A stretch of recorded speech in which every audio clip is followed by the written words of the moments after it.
السلام عليكم ورحمة الله تعالى وبركاته. كلنتي وعن وناكسن داوديال إذا هانتين بمال والبوز جوكتان كسر هذا مدشان جاركا مانتا إنه كفلان عين دونه ورئيسي دوان توبحيي مدحوينها جمهورية دا مدن إسماعيل عمر جيل جارهان وسيي ورجيس كجنافخي كوسيي مدحوينه ورئيسي جاسي سؤال الدورة أي لجوي دي إسلام رهان تانا وحوسنا عيسى كجوابي قضب فربضن oo deganaanshaha madax banaanida istaraatiijiyadda jamhuuriyadda Djibouti deganaanshaha hay'adaha dawladeed midnimada wadajirka dhaqaalaha Djibouti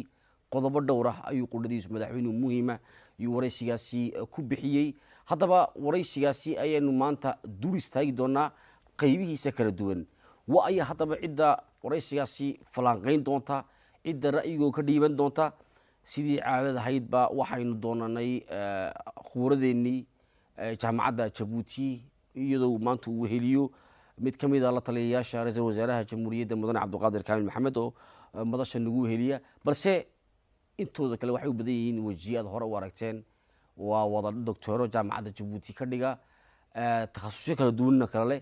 iyaga ayaa maanta goobjoog u ah si dhab ahaantii ay u falanqeeyaan waraysigii madaxweynuhu dhawaanta uu siiyay wargeyska Janafrique oo aynu qodob u dul istaagi doono. Waxaan jeclahay in hadda aan ka bilaabo dhanka bidixdeeda waa Dr. Ali Migani waxa garab fadhiya Dr. Obsi Ali Jaamac waxa ku sii xiga waa Dr. Hussein Ahmed oo wada xasuusataan ba sidoo kale isna nagala qayb galay waqtigii aynu diyaarinaynay daahfurka taalada shirkii carta oo barnaamijyo fara badan studio-gana ku wada qabanay aniga isagii Cali Migani waxa hadda maanta inagu cusub kuma cusba madashay laakiin barnaamijkan ku cusub waa Cabdi Axmed Nuur oo ah mid ka mid ah la taliyayaasha ra'iisul wasaaraha jamhuuriyadda. Haddaba afartaas qof ayaa iyagu maanta diiradda saari doona balse inta aynu u gelin dulucda barnaamijkan hortaba waxaan jeclahay inaan weydiiyo waxa uga soo baxay xilligii ay wargeyskaasi akhristaan iyo waraysigii madaxweynuhu uu dhiibay ama uu jeediyay. waxaan ku bilaabayaa Cabdi. Assalaamu alaykum wa rahmatullahi wa barakatuh. aad baad u mahadsantahay Maxamed. waxaan leeyahay intaan su'aasha ka jawaabina Ramadaan Kariim ummadda reer Djibouti ummadda muslimka intay dalka joogta iyo intay naga maqanba dhammaantood waxaan leeyahay Ramadaan Kariim.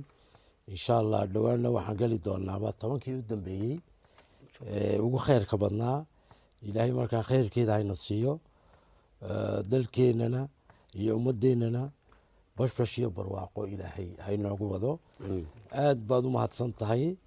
واحد يقوي دي سي سؤال ورئيستيقا ومدحوينه بحيي وسيي جنافريك intaana iyadana ka jawaabin horta waxaan jecelahay in hadal aad tiri halkan aan ku soo yar noqdo waxa aan la fadhiyaa walaalahaygan oo ah rag jaamacadda Djibouti oo doctor ah oo takhasus ku ah cilmiyo badan waa nasiib wanaag in dadkeeni jaamacaddeena Djibouti ka soo baxay wax soo bartay inay maanta ay faraaqeynayaan waraysiga madaxweynuhu bixiyay oo wax ilaahay loogu mahadnaqo iyagoo ku falaaqeynay waliba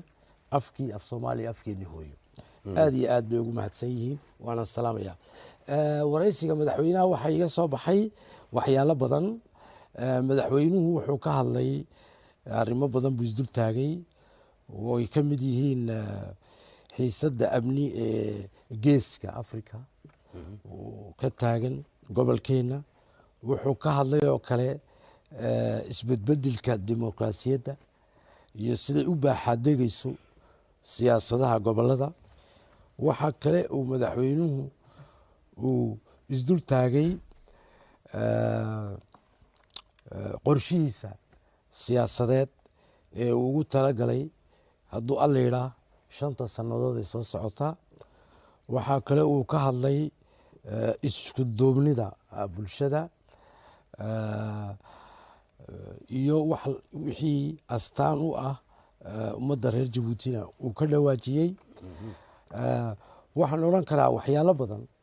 ayuu ka hadlay oo insha allahu tacaala aan ku falaaqayn doono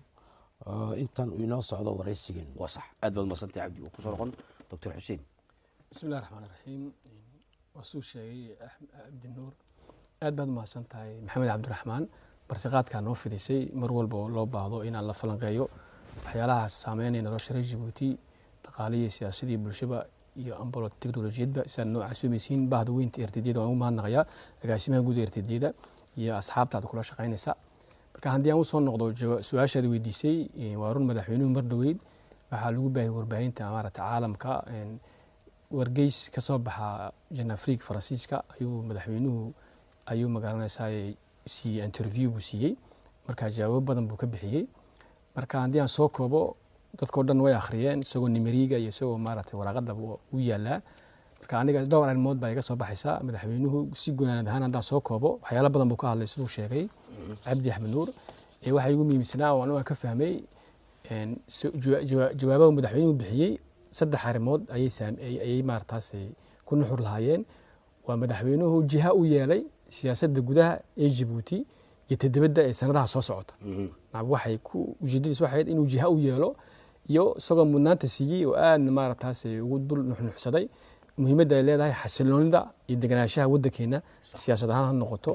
iyo tu bulshada ha noqoto oo ah waxyaalaha waddankeenu uu kaga duwan yahay wadannada jaarka. sidaan ku soo madaqadna ku nool nahay geeska Afrika waa madaqad dhibaatooyin badan baa ka taagan dagaalo sokoya ka socda wadannada jaarkeena laakiin Djibouti ilaahay fadligeeda haddii sanadka dambe insha Allah waxaan dabaaldegi doonaa yani maaragtay sanad guuradii kontanaad. marka siyaasadda Djibouti ay ku dhiseen mitan iyo maanta caalamka ilaa imika madaxweynuhu qayb weyn ka qaatay uu imika talada hayo inay ku dhisneed xasiloonida wada noolaashaha iyo dadka kalsooni isku qaba shacbiga iyo dawladda is aaminsan iyo dhibaato kasta oo soo food saarto wada hadal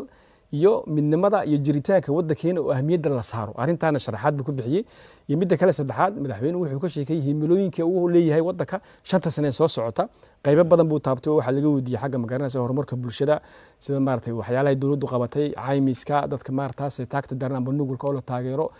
deeq dawladdu siisay taageero ardayda jaamacadda Djibouti dadka caafimaadka dadka xanuunsan caafimaadka maartaas loo dhub yareeyo waxyaalo kale oo fara badan iyo in magaranaysa la dagaalanka xanuunooyinka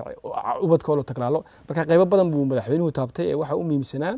in magaranaysa xasiloonida iyo deganaanshaha siyaasadda Djibouti maanta ay haystay lagu caalamaalayo inay tahay waxa u muhiimsan inaan qabsano oo dhowrsano waayo bilaa deganaasho iyo bilaa xasilooni horumar lama gaadhiyo. aad baad masantahay dr xuseen. waxaan hadalka siin hadda dr obsi mar kale aad baad masantahay martiqaadkii aynu ku fidinay saad ugu soo jawaabtay bal maxaa kaaga soo baxay waraysiga madaxweynuhu bixiyay. assalaamu calaykum waraxmatullahi wabarakaatu dhammaantiin horta waan wada salaamay rabadaan mubaarak baan idin rajaynayaa iyo shacabka reer Djibouti tobankii dhexda rabadaanka ku jirnaa ilaahay fadlidiisa nimcadiisa ilaahayna siiyo. maxamed oo saa sheegaysa markii ugu horeysay maaha waa dhowr jeer waxaan fursad u yeelanay intaan halkan ka falaqayno arrimaha siyaasadda gaar ahaan anigu arrimaha siyaasadda iyo arrimaha xeerarka dalkeena. maanta fursad waxay noo ah annagoo cilmi baarayaashii jaamacadda aan iskugu imanay madashan saan u falaqayno wargeyskii Jean-Afrique ee bishii Mars 2026 ka soo baxay waddanka Faransiiska. run ahaan annagoo haddaan cilmi baaranahay oo jaamacaddii Djibouti ka soconno wax kastoo la soo qoro ama wargeys markay noqoto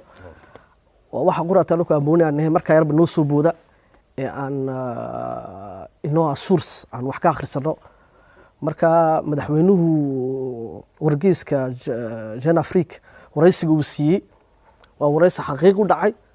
oo ka dhacay bishii February 8 madaxtooyada dalka taasoo dhowr qodob madaxweynaha lagu weydiiyey. anigu bas waxaan isdul taagi lahaa intaan qodobada kale weli aan gelin waxaan rabay nacam wargeyska Jean-Afrique waa wargeys Afrikaana oo dalka Afrika laga leeyahay oo madax banaanida Afrika laga sheekeeyo. run ahaan wadannada qorbaha iyagu waxay rabaan meesasho kale intay gudbisaan anagu fursad bay noo tahay runtii Jean-Afrique inta mar kasta madaxdeenu ay isku exprimayso wax ka sheekaysto ta kale qodobka ugu muhiimsan ee aan ka jeclaaday aan rabo waliba isdaan dul taago waxa weeyaan dhinaca Jean-Afrique waa saliin editorial ay haysato ay ku xoojinayso wadannada Afrika horumarada siyaasadda ka socda dhaqaalaha waxaasoo dhan arrimahaasoo dhan saan baan rabay intaan intaan horta ku daafuro صح madashan maanta ta kale haddaan u galo qodobada aan madaxweynuhu halkaa ku taataabtay waan falanqayn doonaa goordhow laakiin horta waxa ugu muhiimsan waa doorashada fooda nagu haysa ee bisha abriil hadduu ilaahay idhaahdo ka dhici doonto dalkeena say u dhici doonto qaabka u dhici doonto wixii laga bedelay maanta doorashadani waa noocee run ahaan waa doorashadii 9aad ayaan qaban doonaa insha allah waddankeenu ilaa inta calankaanu qaadanay waxaana ka hadli doonaa arinka ku saabsan mandaqada igad hawshay ka ciyaarayso arinka DP World doorka shay aan soo taataabtay insha allah ayaan falanqayn doonaa aad baad u mahadsan tahay walaalahayna oo naga baxay waa sax hadda waxaan jeclahay hadalka inaan siiyo Dr. Cali Imigeni Dr. Cali Imigeni sida ay kaga soo dhawaajiyeen ba marti sharafka kale barnaamijkan nagala qayb qaadanaysa waa isla su'aashii maxaa kaaga soo baxay waraysigii madaxweynuhu sii wargeyska Jeune Afrique iyadoon ognahay waliba in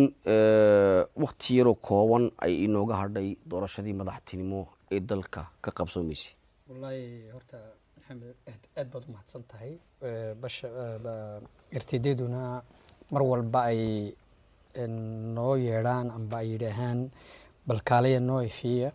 sharaf bay annagana noo tahay jaamacadda ahaaneed inaan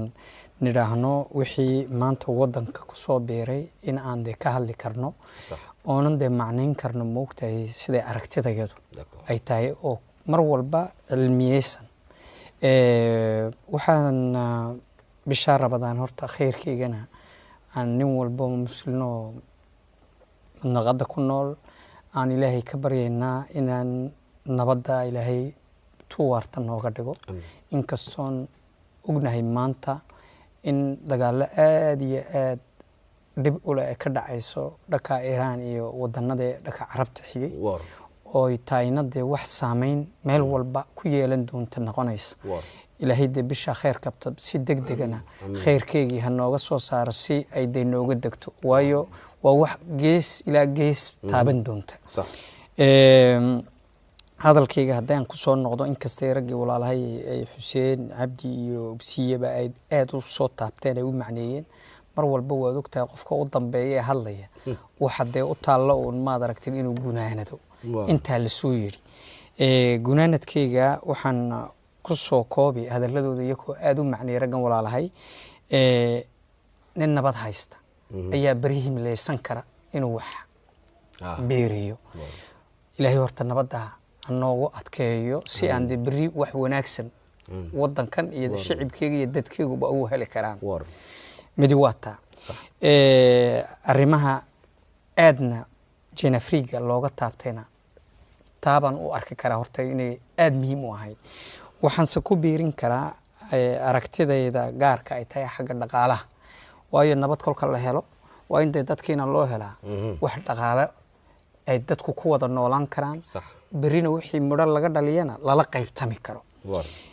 madaxweynuhu aad buu uga dhawaajiyay maanta dhismayaashii dikadda meeshii la doonayay inaan gaadhno waan joognaa in wax lagu siyaadiyese ayaa timiday in laga fikiro siyaadintu laba macno yeelan kartaa midi waa tu aan oran karo de ma dhismo kale aan u sii baahannahay mise haddii waan isbaahinaa oo dikadan ma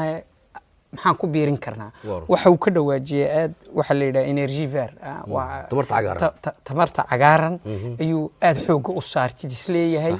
mandaturkan companiga sidoo Ubsiyaba ka soo dhawaajiyay in xoog la saaro ay Djibouti noqoto wadankii biri biyaha safeynayso oo ka dhalinaysay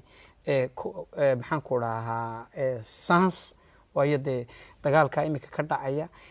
adduunkii oo dhan sanskii tagi lahaa 20% ba Dormuz badda soo marta inay de xirmatay 5 sano soo socota dagaalku dhicin ayuu ku qoray Jeune Afrique inuu u jahaynayo inuu sameeyo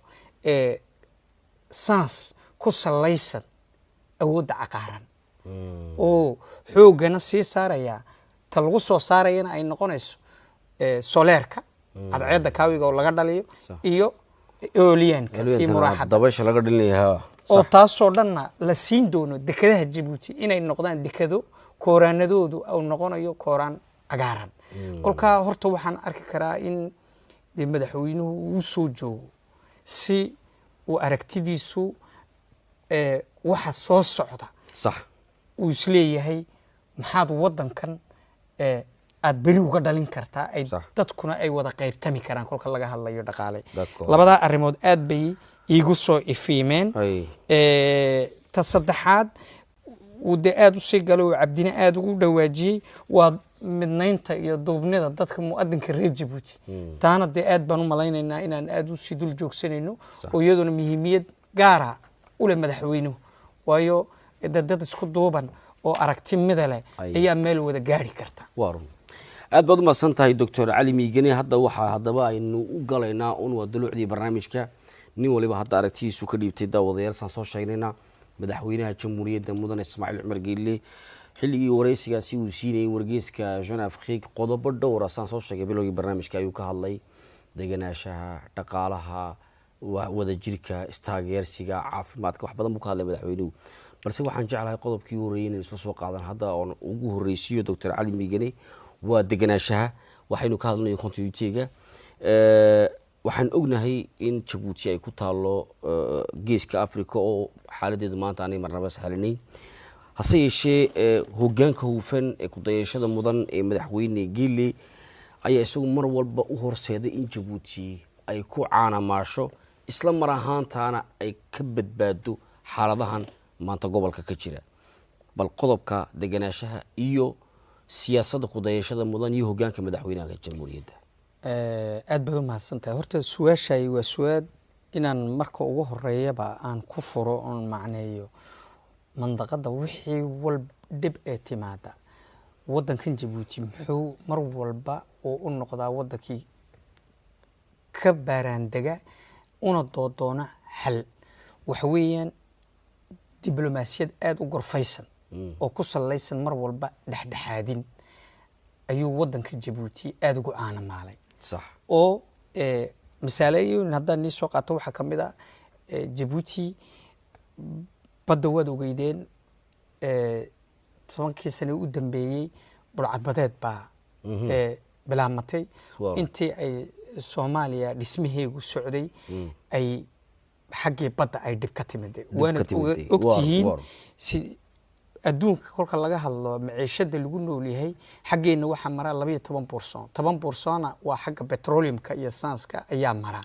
kolka maanta hadii ay xirmato xagga ay waxay halis u lahayd in adduunka oo dhan la noolaan kari waayo ay noloshu ay qaali noqoto kolka dawladda Djibouti maadaama siyaasadeedu ay ku salaysnayd dhexdhexaadin iyo wada hadal joogta in la helo wata sameysay xeerka la yiraahdo Code de conduite de Djibouti magaca Djibouti astaan u leh oo 22 wadan isku keentay si badda loo ilaalin karo si dadku dhan uga noolaan karaan bay'ad mushtar nabadaysan loo heli karo midi waa taa ku salaysan diblomaasiyadda nabadda iyo proactive ka hortagaysa ka baaraandegaysa dhib walba timaada waan ogtihiin dagaalo sokeeye ayaa meel walba ka walcaya kolka Djiboutina ka mid bay tahay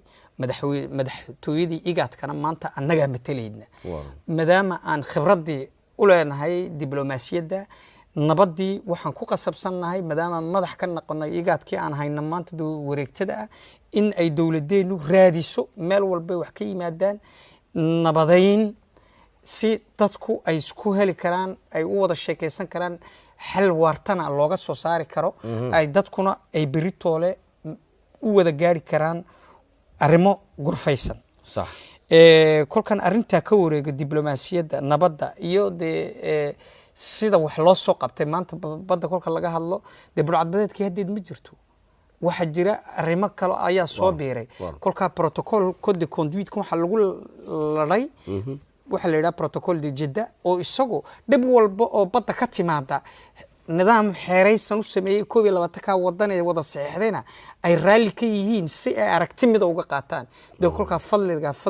reer Djibouti iyo madaxweynuhu aragtida uu ka leeyahay badda weeyaan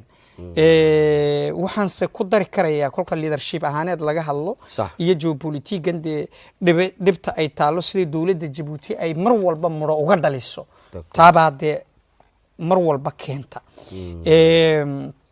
kolka ay laga hadlayo maxaan ku raad dikada inan dhaqaalaheenu dekadu ku salaysan yahay war ya kontonkii sano ugu dambeeyey waxaan xoojinay waxa la yidhaaho in aan samayno dekado ka jawaabi kara wadannada aanan bad lahayn waxa ay u baahan yihiin inaan ka siino bad iyo beriga aan isku xirno markabka dekada soo joogsada midhirhka ku xiga tareenkaa qaadaya geynaya ilaa wadannada aanan bad lahayn kolkaa waxaan ka jawaabaynaa baahida dhaqaale ee wadannada maadaama ayna bad haysan wakhti walba u baahan dhaqaalahooga inay ku salaystaan waddan nabadiisiyo dekadihiisu ay wada dhisan yihiin kana jawaabi karaya taana waa talabaad ee keentay in maxaanku dhahaa continuitegan la rabana dee muujin karta salna u noqon karta waxaanan u dayni dee hadalka cabdi baan bal u dayin sidoo ugu daro isaguna aragtidiisa way cabdi aad baad u mahadsan tahay doctor cali waxaan dhinaca degenaanshaha ka sheegayaa waxa weeye si loo fahmo degenaanshaha waa in horta taariikhda jabuuti dib aan ugu noqono waa halkaasa wax walba ayna fahansiinaysaa taariikhda jabuuti ninkii faranji markuu waddankan joogay wuxuu gobonnimada u bixin lahaa 3 shay ayuu mar walba soo bandhigi jiray wuxuu odhan jiray halkan xorriyad uma qalanto waxaana xorriyad ugu helayn wadannada jaarka ayaa kala boobaya markiiba dee meel la kala boobayo maxaa xorriyad loo siin waa hadalladii ninkii faranji waxaa kaloo odhan jiray ninka faranji haddii aan xorriyad siiyo dadkan maxay cunayaan meel kulul bay joogaan ma dhagaxday cuni doonaan maxay samayn doonaan marka waxaa u dan u odhan jiray inaan la sii joogo ta saddexaad wuxuu odhan jiray haddaan xorriyad siiyo ma wada noolaan karaan oo waxay isku qabsanayaan 2 qowmiyadoodo oon is ogolayn oo markaaba dagaal isku qaadaya te maxaa xorriyad markaa wax uma baahne anigu aan la sii joogo haddaba markaa degenaanshahan jabuuti ee siyaasadeed ee shicibka reer jabuuti ay ummadaha kale fahmi laadahay waxa weeye waa 3daa shay bay ka timi weeyaan 3daa nabar ayaan daweynay haddii aan nahay shicib iyo haddii aan madax nahay waxaan daweynay 1 inaan wada noolaan karno oon dad mida aan nahay waa kelmaddan uu ku celinaya madaxweynuhu cohesion social isku duubnida qaranka jabuusiyaaniteegan midnimadan ummadda taas ayaan horta ku guulaysanay haddii aan nahay shicib iyo haddii aan nahay madax madaxweynihii hore alxaaji xasan guleed ilaahay naxariistiis jannaha siiye iyo madaxweynihiina maanta dalka jooga waa 3daa shay waxay mar walba madaxa ku hayaan inaan wada noolaan karno waan tusnay 1 waxaan kaloon tusnay inaan wax soo saaran karno noolaan karno wax beeran karno sidaa uu cali sheegay wuxuu yidhi iminka madaxweynuhu dhaqaalaheenu wuxuu ku salaysnaa waxaan la yidhaahdo adeeg dhaqaale adeeg service haddaan soomaaliya ku sheego dhaqaale adeeg dhaqaalaha adeeg wuxuu inaga dhigay meel xarun saad oo aad u weyn waxaan heb la yidhaha logistic oo aad u weyn ayay dhaqaaliheenii noqday tii waan ka gudbaynaa waa ka cali ka dhawaajiye yidhi wuxuu madaxweynuhu ka hadlay in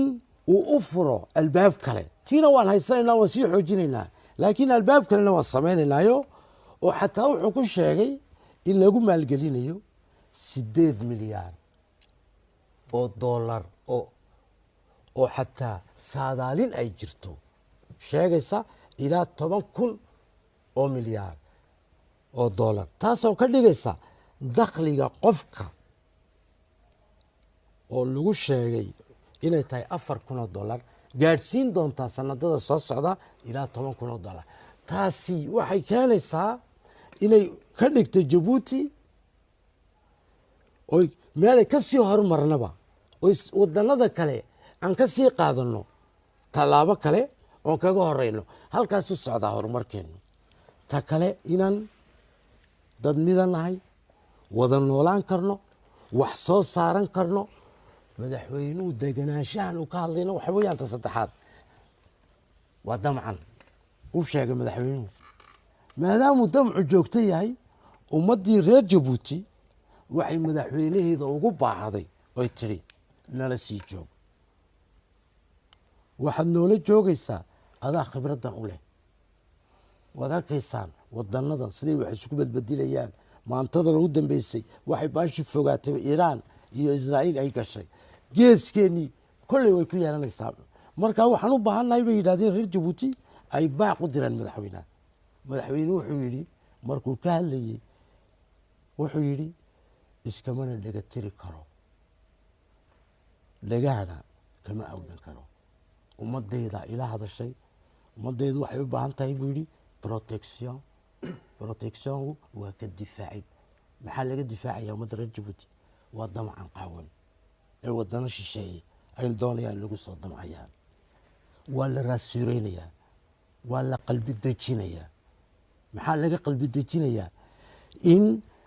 ay u joogo nin khibrad u leh marka qofka doonaya jabuuti inuu fahmo waa taariikhdeeda waa markan uu interviewgana waa hadalka ugu dambeeyey uu madaxweynuhu ku soo gabagabeynayo saddexdii arrimoodayni hortaallay mudane madaxweyne miyaad gaadheen baa lagu yidhi ee ahayd ma wada noolaan kartaan damca shisheeye ma iska ilaalin kartaan wax ma soo saaran kartaan wuxuu ku jawaabay samir dulqaad iyo anagoo mar walba isku eegana inaan wada noolaano waan dhisnay buu yidhi asaas adag waxa mar walba noo hadhay inaan ummaddan horumarkeedii sii wadno waan raajiyaan u malaynayahay aad baad mahadsantahay cabdi Waxaan sida doonayaa- wanaagsan waxaan doonayaa. ee aada u falanqaysay qodobkaas inta su-aasha aynu ka gudbina waxaan jecel hadalka inaan siiyo doctor xuseen iyo doctor obsiye intaan su-aashaas soo xirin maxaad ku darsanaysaa بسم الله الرحمن الرحيم هادر وين لوبيد رمضان مبارك dadka reer Djibouti Ramadan mubaarak baan rajeynayaa insha Allah waxaan rajeynayaa in Ilaahay naga dhigo kuwi bisha barakeysi ka faa'iideysta wadankeena insha Allah nabadgeliyo iyo barwaaqo Ilaahay inuu maaragtay nagu hirgeliyo haddaan soo noqdo mowduucan ka hadlaynay waa xasiloonida iyo deganaanshaha siyaasadeed doorka ay ku leedahay horumarka Djibouti iyo madaxweynuhu su'aalihii ka jawaabay Janafriga oo arintaa ku saabsanaa wallahi si fiican buu maaragtay Axmed Cabdi Nuur jawaabaha uga bixiyay cilmigeena uu sheegay marka anu qodobkaa baan rabay inaan isyar dul saaro horta saa wuu ogsoonahay kulleyda margamadoon ma reer Djibouti way ka dharagsan yihiin dadkana daawanayana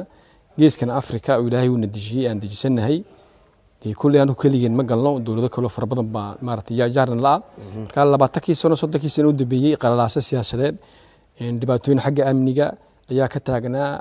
marka meeshan aan joogno waa meel ay dhibaatadu ku fara badan tahay waa gees la tacaalay dhibaatooyin fara badan amni dhaqaale iyo siyaasadeed marka Ilaahay fildigiisa dowladdeena Djibouti sidoo sheegay annagu ka jawaabeena oo madaxdeena iyo shicibkeena saddexdii boogood lagu diidan in Djibouti caalamka lagu soo sido Axmed Nuur ka dhawaajay si fiican buu ka hadlay Ilaahay baa nagu asturay marka sababta magaranaysa xasiloonida siyaasadeed iyo si socoshada deganaanshaha ay muhiim u tahay waxay cadeynaysaa in magaranaysaa dhibaatooyinkii Faransiisku ku diidanaa inuu lagu sii madax banaanida jawaabaheegii in shacbiga Djibouti dowladda Djibouti ay ka jawaabeen taabana maanta noogu wacan ilaa sanadka dambe insha Allah aan dibaaldig doono sanad guuradii kontanaad marka aan waxaan aaminsan yahay saddex arrimood ayaa Djibouti sabab u ah in magaranaysaa ay xasilooni siyaasadeed ay yeelato toores waxa weeyaan Djibouti waxaan haysanaa ilaa fildigiisa hay'ado dowladeed oo si joogta oo degan nidaam siyaasadeed doorashada mar walba way dhacdaa ka baarlamaanka ka madaxtooyada nagu soo socda in wasaaraduhu xeelkooda iska wataan walba hawsha ku marka waxa deganaansho siyaasadeed oo joogta yaan haysanaa hay'ado dowladeed oo maaragtay si joogta u shaqeynaya hawshoodii qabta nacam stability politique waxaan yiraahdeen Faransiiska talabaadna waxa weeyaan siyaasadda Djibouti iyo xagga dibadda waa siyaasad dheelitiran oo dhinacna aan jejeerin mar walba maslaxadda gobolka iyo maslaxadda Djibouti iyo wada noolaashaha yacni siyaasadda gudaha ku dabaqnay dadkan maaragtay qoomiyadahan iyo maaragtay ummadahan ku dhaxnool Djibouti si isku ogolyihiin isku noolaadaan Djibouti way ogoshahay in aan nabadgeliyo iyo barwaaqo iyo nabad gobolka dadka jaarkiina aan kula noolaano marka waa siyaasadda dibadda Djibouti waa siyaasad dheelitiran qaybta saddexaad waxa weeyaan suu ka dhawaajiyay maaragtay Axmed Nuur ilaahay wuxuu nagu manaystay inaan haysano hoggaan khibrad leh oo maaragtay aqoon u leh oo maareyn kara dhibaatooyinka maaragtay waddanka kula tacaalaya gudaha iyo dibaddaba marka waa saddexdaa arrimood ayaa sabab noogu ah deganaanshaha siyaasadeed iyo stability-gana wax badan bay noo keenaysaayo sida ogsootii 10 sano u dambeeyey maalgashayaasho badan oo caalamiya oo Shiinuhu u badan yahay dowladda Carabtu u badan yihiin iyo mashaariic waaweyn ka hirgeliyay iminka dekada Djibouti carta waa la dhisayaa magaranaysaa bongi maaragtay Palmeeraga Japanski baa dhisaya marka mashruucyaal waaweyn baa jirta oo xagga dhaqaalaha CTL badan baa la dhisaya marka waxaas oo dhan inaan maalgelin shisheeye oo Djibouti lagu sameeyo waxa keenaysa sababta waa xasiloonida iyo deganaanshaha siyaasadeed weeyaan haddii waddanka qaalaasi ka jiro dadka hadday haystaan hadii la siriyanayo hay'adaha caalamiga iyo kuwii deeq-bixiyaasha ma imanayaan marka waxaan isku xiran gudaha hadda aan ku dhexdeena ka heshiino oo mar walba danta guud iyo wadaranimada aan mudnaanta siino oo wax kastoo dhibaato dhac wada hadal iyo maxabiye kalgacayl lagu xalliyo dowladii shicibkina gacmaha is qabsadaan waxaan helaynaa xasilooni siyaasadeed taasina waxay keenaysaa in horumarkii waddanka iminka matalan Djibouti maanta 4 qof haduu soo dhaxbaxo iyo 3 habaanimo isagoo amniya yaa magaranaysaa yaa iska hooyanaya gurigiisii laakiin wadannada qaarkood oo naga awood badan oo naga dhaqaale fiican arrintaas ma jirto marka waa ilaahay fadligii haddana dadka reer Djibouti dowladdu waxay qaraar qaateen ay isku raaceen in xasiloonida iyo amniga wada nolosha ay tahay lafdhabarka dowladeena marka insha Allah waxaan rajeynayaa suuna madaxweynuhu ku nuxnuxsaday in arrintaas maartaas laga meel gaaro oo maartaas waxa laga hadlay diversification economic cali baa ka sheekeeyay inta dambana dowladda Djibouti waxay ku sarakacday in magaranaysaa digital gareynta amba in hay'adaha dowladda si daahfurnaasho iyo horumar lagu gaaro oo adeega bulshada meel kasta la gaarsiyo in la computer gareeyo digital gareeyo marka way isgarab socotaa xaggii hadii aan horumar ka gaarnay in dhaqaalaha kaabayaasha xagga dekada iminka dowladda ahmiyadda waxay saaraysaa sidii faa'iidooyinka laga helayo dhaqaalaha soo bir ummadda loo gaarsiinaha iyo si miye magaalada la isku dheelitirnaan lahaa ha noqoto xagga beeraha xagga biyaha xagga magaranaysaa deegaanka marka insha Allah waxaan aanu rajeynayaa in midnaanta iyo xasiloonida maanta aan haysano in lagu far adkaado kalsooni aan isku qabno dowladda iyo maaragtay shicibba si dhibaatooyinka يعني halista gobolka ka jirta aan uga badbaadno dowladdeena u sii jirto ummadeena ay horumar ka sii waara oo hodhow xitaa walaalaheena jaarka aan la qaybtano oo annagu mar walba Djibouti waxa weeyaan waxaan la garab taaganahay dadka gudaha ku nool iyo kuwa jaarkaba wanaagooga inaan ka shaqeyno oo wixii maanta faa'iido Djibouti ka soo gaara bay Soomaaliya Itoobiya wadannada jaarka way gaaraysaa marka ilaahay meesha una dhawaamay istaraatiijiya soo sheegay obsiye yacalna igaadkiina Djibouti bay ku taala madaxweynaha maarta Djibouti waa maarta xukuma xagga maarta Inuu Afrika kan maarta niri Djibouti baa xukuma marka waxaas oo dhan waxay cadeynaysaa kalsooni loo qabo nidaamkan wada noolaanshaha iyo deganaanshaha siyaasadeed ee Djibouti ka jira aad baad maasantahay Dr. Xuseen Dr. Obsiye Ali Jaamac halkii horta imika walaalahay dhigeen way adag tahay intaan dib u dhig halkii ay dhigeen waxaan anigu rabay arrinka stability-ga mar badan waan ka hadalnaa oo dee waa fursad ilaahay na siiyo nimcad ilaahay rabbiga aan ku xabdinayno ilaahay waddankeena ku marnaysta weeyaan xilli kastana inta lagu celceliyo stability-gaasi maanta intay horu muhiim Djibouti ay u tahay waa nimcada rabbi anu bas waxaan rabay arrinka continuity-ga intaan ka hadlo waayo waa intaan isbuuxin hadalada wixii ay walaalahay soo qaadeen intaana qaybta kale ka maqnaydaan buuxiyo waxa weeyaan qaybta continuity-ga run ahaan continuity-ga marka laga hadlayo de maxaa keenay continuity du pouvoir maanta maxaa keenay inta madaxweynuhu ay shicibku reer Djibouti ay yiraahdaan madaxweyne mar shanaad iyo mar lixaad talada sii hay continuity-ga maxaa keenay oo horey continuity-ga waxaa keenay de horta waddanku dastuur buu leeyahay dastuurkii fin du mandat madaxweynuhu talada ka dhamaatay oo xeerkii u yaalay dastuurka ku qornaa 75 jirka ayaa xeerkaaba caqabadii ugu horeysa ahayd madaxweynuhu Jan Afrika ku sheegay wuxuu yiri anu waxaan ahaa kii 2010 dastuurka ragii waaga hawsheeda ku jiray anu waxaan ka yiri buu ahaa waraga 75ka qodobka ku qora ninkii ka yiri baan yahay waayo anu mar rabin intaan xilka aan ku sii raago hadafkaygu lama kadib maanta xaaladdiida timid walaalaha way ku dhufteen carabka mandaqada dhibaatada ka jirta oo cid kastoo maanta reer Djibouti uu ka dharagsan yahay oo og yahay dhibaatada ka jirta laakiin badanka waxaan ilownaa waxa keenay waxa weeyaan war rabitaanka dadka reer Djibouti waxa weeyaan dadku reer Djibouti maxay rabaan reer Djibouti waxay rabaan waa continuity-ga madaxweynaha continuity-ga madaxweynaha sabab ku kasbaday waxa weeyaan walaalkii Xuseen wuxuu sheegay amniga waddanka ka jira waa la ogyahay dhaqaalaha ka socda waa la ogyahay kaabayaashiina dhaqaale say u horumarinaya maanta waa la ogyahay wixii horumar waddanka ka socda waana la ogyahay markaa rabitaankaa bulsho ee laisku soo ogolaaday waxay ku timid fikrad baa dadkii ku dhalatay dastuurka waa anigaa sheegayo caqabadaasaa jirtay dadku way tashadeen de waxay dhahdeen madaxweynuhu adiga maaha cid kale dhibaatada maanta geeska afrika ka taagan adiga maa cid kalena sii hogaamin mayso dee xisbigu baartigu maanta xalay RBB 45 guuradiisii bay ahayd 45 guuradiisii bay ahayd waxay tashadeen oo ay congress ugu yimaadeen say madaxweynaha ay uga dalbadaan mar lixaad intuu ka ogolaado doorto si ay shacabku sameeyeenna waa laga wada dhegsayo waa la ogyahay kadib baarlamankiiba hawsha timiday baarlamankuna isna hawshiisii buu u galay oo sidii dastuurka looga saari lahaa caqabada madaxweynaha ku ahayd ee 5 intaasoo dhan marka la isku soo gebagabeeyo maanta maxay noo tahay maanta waxay noo tahay fursad tous les feux sont ouverts marka waxay fursadaasi u tahay les circonstances sont réunies xaaladda marka la arko gobolka horumarkaas dhaqaale ee la rabo dhowrka sannadood ee waddanka lagu hogaamiyo ee shacabku ay rabaan reer Djibouti iyagoo ka dhaqaaqaya arrinkaasi ayaa la rabaa inta hiilka la gaarsiiyo halka la raba insha Allah ta kale ee aan rabay intaan diiradda saaro waxa weeyaan waa doorashada lagu soo food haysa haddii ilaahay raado doorashadaasi waxaa la furay imika toddobaadkii dhawey le 2 ilaa le 10 ilaa le 11 plutôt waxaa socon doontaa qaybtii dépôt candidature dadkii rabay intay soo sharaxaan xilka madaxtinimada soo dhigtaan intay soo dhigtaan dossier-ga qaar badan oo Jean Afrique way ku way ka madaxweynaha su'aasha waa la weydiiyey hadduu qof kale kula tartama aad weyda arinku seebu noqon doona ama qof tartama buu tartamid horta waxa weeyaan waxa laga dhaqaaqi doonaa depoogaasi dadka markay soo dhigtaan qolada dastuuriga iyo wasaaradda arrimaha gudaha 16 ku dhawaaqi doonaan inta qof ay soo dhigatay laakiin waxa weeyaan dadka reer Djibouti waxay ka dirigsan yihiin maanta bisaylka siyaasadeed iyo horumarinta waddanka lagu rabo inta lagu sii hogaamiyo 5 sano ee soo socota aad baad mahadsan tahay Dr. Robshi waa ku soo noqon doonaa saad soo sheegteen dhammaantiin bulshada reer Djibouti oo uliya diirkeeda ah ayaa ka codsaday madaxweynaha jamhuuriyadda in mar kale uu sii hayo hoggaanka dalka isla mar ahaantaana dalka uu sii hayo dhabadii horumarka isagu uu ambaqaaday oo ah runtii horumar dhinac walba gaadhay gees walbana ka muuqda oo isku dheeli tiran taas ayaa keentay in madaxweynaha jamhuuriyadda bulshada reer Djibouti dal iyo dibad baan idhaahdee maaha kuwa dalka oo ku nool macal dibadda kuwa ku nool haday noqoto diasporaga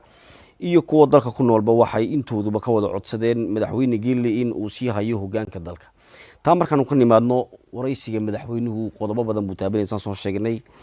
qodobka labaad ee hadda aan jeclahay inaan isdul taagno waa wadajirka bulshada ayaa qayb ka ahayd qodobadii madaxweynuhu uu soo taabtay waxaan ognahay in uu ka hadlay wadaxaajoodka bulshada iyo caymiska uu ka hadlay waxa uu sidoo kale ka hadlay gargaarka loo fidiyo bulshada ay hayntooda hooseyso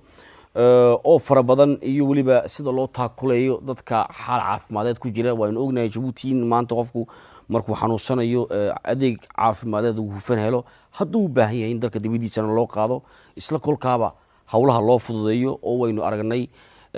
hawlaha faraha badan ee sanduuqa qaran ee daryeelka bulshada uu hayo bulshada reer Djibouti meel walba oo ay joogaan haddaba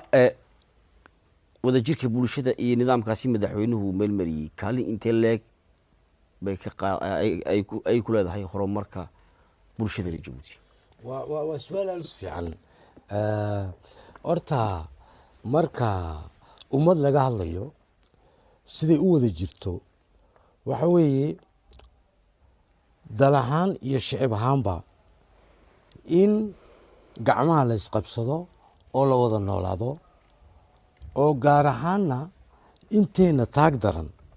loo fidiyo mucaawinaad xukuumaddu waxay samaysay wasaarad istaageersiga bulshada la yidhaahdo taasaa horta u aba lafdhabar markaa madaxweynuhu waraysigiisan uu kaga jawaabay wuxuu yidhi mucaawinaadka loo fidiyo qoyska saboolka ama dhaqaalahoogu aada u liito wuxuu ku sheegay in ay korodhay ilamaa 8 jeer ay été multiplié par 8 buu yidhi mucaawinaadka loo fidiyo dadka vulnerable menaajka vulnerable waa qoyska saboolka waxaa kale uu sheegay madaxweynuhu sida loola dagaalamayo markaa dhibaatada taagdarida iyo istaageersiga ummadda wuxuu isna carabka ku dhuftay madaxweynuhu mucaawinaadka loo fidiyo ardayda ilamaa ardayda marka la leeyahay bulshada jecelahay inaad u kala saarto ardaydu marka la leeyahay ardaydu oo kuwa gobolada ka yimiday ee jaamacadda Djibouti ku jira Soomaa wuxuu ku sheegay ilaa 11,500 oo arday oo gargaar loo fidiyo ninka xaafadiisa jooga iminka sida inanteedoo kale xaafadeeda ka soo baxaysa dee ma hataa wax la sheegayo gargaarka waxa loo fidinayaa maaha ninkii hanti haysta waxa badida loo fidiyaa kii aan waxba hayn marka waa run ardaydani waxay badida ka soo jeedaan waa gobolladeena weeye sax oo waniga ogaa maqaaxi weyn oo laga furay jaamacadda oo lacag loogu soo dirayo dhinaca portable telefoonadooga dimone sidee u helaan marka madaxweynuhu wuxuu ku sheegay taasi taageeradaasi way 2 jeer laabatay ça a été multiplié par 2 waa shifaradii madaxweynuhu sheegay wuxuu kaloo madaxweynuhu ka hadlay heerka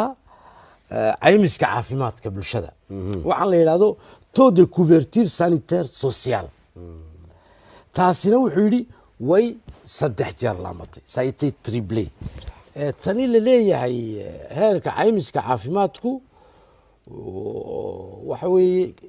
iminka waxaan la yidhaahdo universal maxaa la yidhahdaa voilà assurance kan caymiskan caymiska caafimaadkee waxaan ku turjumaani karnaa inaween af soomaali ku raadinay maxaan odhan karnaa waa caymiska caafimaadka dadweynaha ee loo dhan yahay oo aad wuxuu yidhi opérationnel uu howlgalay tani uu leeyahay ça a été triplé madaxweynuhu par 3 waa taa wuxuu ka sheegay waxaa kaloo ka hadlay madaxweynuhu tani heerkan tallaalka ciyaalka oo 94% la tallaalo waa heer markaad eegto afrikadeena ku eegto waa heer aada u fiican waxay ka dhigan tahay haddaan micnayno dadka 100 ubadba 94 ayaa tallaalan waa heer aada u sareeya maxamedow waxaa kale oo jira oo uu ka hadlay madaxweynuhu ka taabtay arrinkaa maxay ahayday mushaharka shaqaalaha dowladeed oo waktigeeda soo dhaca buu yidhi waxyaalada la sameynayo inaga oon dakhliga dalkeenu aan haysan dakhli saansa ama petrola inaan intaasoo arrimood ina aan dadkeeni taagta darnaa aan u samayno mucaawinaad intii shaqaynaysayna aan mushaharkoogii u sugno waa wax aada iyo aada u weyn oo ku tusaysa miisaanka la duldhigayo in ummaddani ay gacmaha is haysato kii wax haystay inuu kii waxba haysan u fidiyo waa halkan la leeyahay unité égalité paix waa midnimadii waa sinaantii waa nabadii way isku wada samaysan tahay arrinkani aad baad umahadsan tahay cabdi hadalka waxaan jeclahay inaan siiyo marti sharaf kale iyaguna nala fadhiya doctor obsiye qodobkan baad weli isdul taagta cabdiyo waa arrinkaas taageersigu waa run jaamacaddu saad soo dhawaajisay dee anaku waxaan nahay agaasimayaashii jaamacadda oo arrinka ardayga laga taakuleynayo arrimahaasi waa arin runtii ahaan lagu tallaabsaday ay wasaaraddu istaageersiga qaranna ay hawl muhiima ka qabatay oo runtii aan u mahad celinayno hogaanka sare jaamacadda iyo intii fikradda la wadaagtay. ta kale qodobka labaad ee aan rabay waxa weeyaan waa midnimada qaran. midnimada qaran madaxweynuhu wuxuu ka dhawaajiyey isagoo hordhac u sameynaya programkiisa doorashada soo socda uu ka hadlu lahaa je vais réimplanter l'esprit de la Djiboutianité. nacam sidii dadka reer Djibouti aan midayntooda aan uga shaqayn lahaa ayaan hawsheeda galayaa buu yidhi. su-aashaasi way nagu soo noqotaa dhowr jeer. waa su-aal badanka markaan anaku cilmi baadho aan nahay aan wax badan iska weydiino oo run ahaan maanta marka baraha bulshada lagu jirana dhibaato badan arrinkaasi uu ka taagan yahay. waayo arrinkaasi sal wuxuu u leeyahay waxa weeye maanta dhibaatooyinka ka taagan wadanada jaarkeena ayaa marmar ku yeesha impact wada saameyn wada noolaashinteen reer Djibouti. madaxweynuhu mar kastana midunbuu ka dhawaajiyayo anagu reer Djibouti baana anagu waxaan la khuseeya wixii 23,200 kilomitir kaare ka dhaca unbaa anaka na khuseeya. wixii halkaa nooga yimaada wadanada jaarkeena intay dadkeena reer Djibouti ay ku kala kaxayso amba aragti lagu kala duwanaado yaa muhiima. taasina xeerar badan baa loo sameeyey oo maanta dhinaca baraha bulshada code numérique baa jira iyo le code pénal aussi qui répond nacam qof kasto oo jinsiyadiisa qoladiisa diintiisa amba wax kastoo ahaataba lagu cunsuriyeeyo inaan xeerarku maanta ay aad ugu adeegayaan arrimahaasi. madaxweynuhuna wuxuu ku dadaali doonaa insha allah oo dee halkan maanta uu soo bandhigay sidii dib loogu eegi lahaa amba dib loo analyseyn lahaa arrinka Djiboutianité-ga oo dadka loogu sheegi lahaa talnimidaysa waa unité égalité pega waa emblemka wadankeena. anu intaasan rabay intaan zultato Dr. Xuseen baan hadalka siin intaan caalamigeena u soo noqon. bismillahi raxmaani raxiim. aad baad mahadsantahay Dr. Obsiye iyo Abdi Nuur ba si fiican bay hadalka ku dhawaajiyeen. waa tii haddana ka hadlaynay oo xasiloonida siyaasadeed iyo deganaanshaha siyaasadeed wadankeena ka taagan waxay ku dhisan tahay waa is-oggolaasho. markii wadanka caalamka qaadanay Abdi Nuur baa sheegay oo Faransiisku markii uu guumaysan jiray sababaha uu diidanaa in caalamkana la siiyo qoomiyadaha ku dhex nool Djibouti ayaa iskhilaafi doonay buu oran jiray. arrintaana dalawn xariistay Axmed Diin iyo Xasan Guuleed baa ka jawaabay oo ilbaydi bay sameeyeen annagu dad mid aan nahay dad islaam aan nahay dad hadaf mid aan leh wadan mid aan leenahay. marka wixii kontakii sano u dambeeyay Djibouti wixii lagu waday wayaan anuguna maanta ma malanayna annagu qarnigii maartay 20 ku jirna oo sanadkii 2026 annagu og dhibaatada ay leedahay kala qaybsanaantu amba qabyaaladu amba maartaasi dadka maartay lis cusriyeeyo ay leedahay. dowladda badan bay baabisay qarano badan bay duntay uma maleey maanta Djibouti arrinta inay iyaguna ay doonayaan sax kulley baraha bulshadana dhibaatooyin badan way iska leedahay.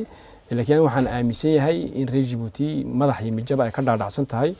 in waxyaalaha u muhiimsan ee qaran lagu dhisayo ay tahay in la wada noolaado in la is aamino. Djibouti waa dad furan waa dad maartay dad jecel waa dad magaranaysa islaamnimo ay ka wada dhaxayso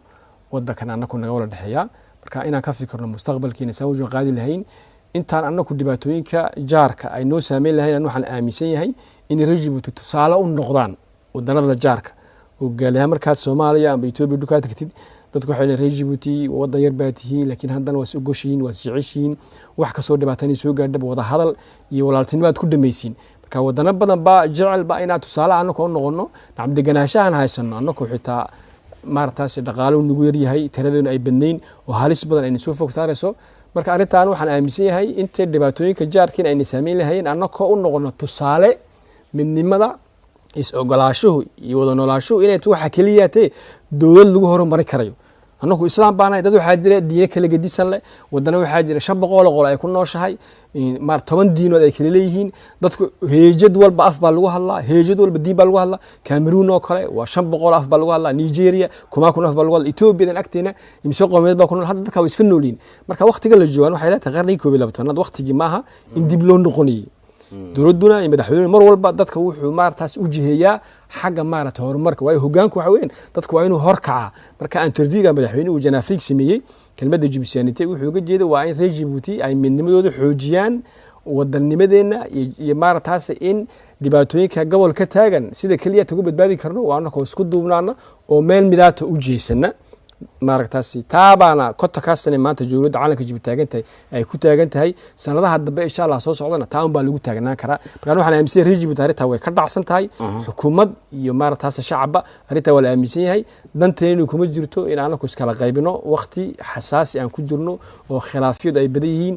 stability wadana jaarka ka socdaan dagaal sokeeye insha Allah reer Djibouti inta kalsooni ma ku qabnaa hadaan ku aqoonyahan iyo cilmi baaranahay dowladuna way aaminsan tahay marka insha Allah arinta kama cabsanayo arintan waa in la xoojin karo hadii si technical la galana sida kaliya lagu xoojinayo wada noolaashaha iyo juusanitiga wadadka bulshada rayidka la sameeyo ururo la sameeyo dadka wax la qabsada ina ma dadka hijrada dadka magaalada ay sadexgal ay sameeyaan yacni ururo xagga dhaqanka xagga magaranaysa activity la sameeyo la sii xoojiyo saas bay la taanay watahay daawadayaal intaas ayaynu ku koobanaa qaybtii koobaad ee falanqaynta diiradda aynu ku saaraynay waraysigii madaxweynaha jamhuuriyadda uu bixiyey ee uu siiyey wargeyska Jeune Afrique waraysigaasi ama falanqayntaasi waxa ay ahayd qaybtii koobaad qayb labaad intaynu daawadayaal markale ku kulmi doono waxaan ku dhaafaynaa assalaamu calaykum waraxmatullaahi wabarakaatu